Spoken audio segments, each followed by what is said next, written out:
இது வந்து இந்த சிகப்பு கீரை இருக்குல்ல, அதில் வந்து நான் முட்டை போட்டு செஞ்சுருக்கேன். இது நல்லாயிருக்கும். அப்படி சாப்பிட்டா முட்டை போட்டிங்கன்னா குழந்தைங்க அழகாக சாப்பிடுவாங்க. இது கீரைன்னே அவங்களுக்கு தெரியாது.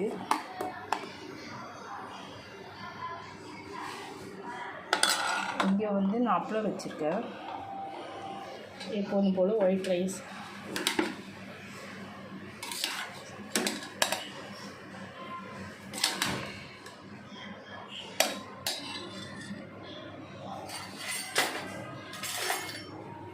இங்கே வந்து கோஸ் சாம்பார். கோஸை நல்லா வதக்கிட்டு சாம்பார் வச்சிங்கன்னா நல்லா டேஸ்டியாக இருக்கும். கோஸ் சாம்பார் சூப்பராக இருக்கும். ஸ்மெல்லெல்லாம் அடிக்காது, நல்லாயிருக்கும். நல்லா கொதிக்க வைக்கணும். வாசமாக இருக்குது. நல்லா சீரகெல்லாம் போட்டு தாளிச்சிருந்தாலும் நல்லா வாசமாக இருக்குது. வந்து ரசம் வச்சுருக்கேன். ரசம்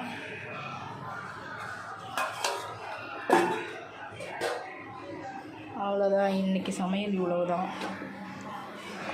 கீரை பொரியல், கீரை முட்டை போட்டு பொரியல், அப்பளம், ரைஸு, கோஸ் சாம்பார், ரசம்.